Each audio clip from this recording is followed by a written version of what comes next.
Hi everybody, I'm Bree the Plant Lady, and tonight I am going to plant these 2 pots with no drainage holes with rice for the summer season.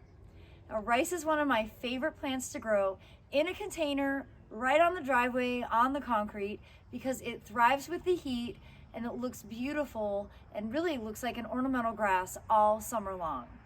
The advantage of growing it in a pot with no drainage holes is that you essentially create a rice paddy, making it really low maintenance and super successful. All right, this process is super easy. I'm just gonna use 1 cubic foot bag of soil cube compost, and I'm just gonna fill it in this pot. So, soil is so beautiful. Oh my goodness, it's just like black cake mix. This soil makes me happy. And there is a link in the description. Don't forget to use the code BreeGrows23. It'll save you $10 on every big yellow bag that you order for the whole year. Now this is a small yellow bag, so that sale doesn't pertain to this size. All right, got it opened, and I am just gonna turn it upside down and fill this container up. The soil does weigh a little bit, but it's good exercise.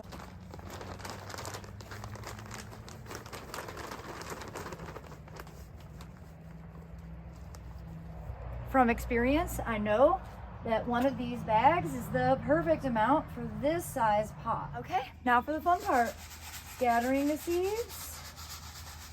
Make sure have kind of an equal amount for both.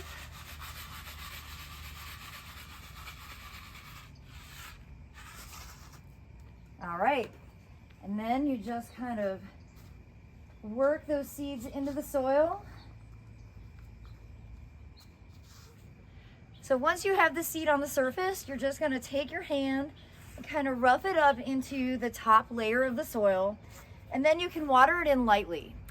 Now, it usually takes 5 to 7 days for rice to germinate, and in that time, you wanna make sure that the pots don't overflow with water. So if you're gonna get a heavy rainstorm, bring it under cover.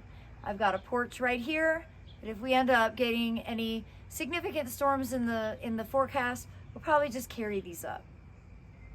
Well, I do hope you'll subscribe so that you can stay in the loop for updates right here from my Zone 7 Central North Carolina garden, where I'm growing all kinds of really cool, interesting plants, both edible and ornamental, to make a really dynamic and delicious foodscape.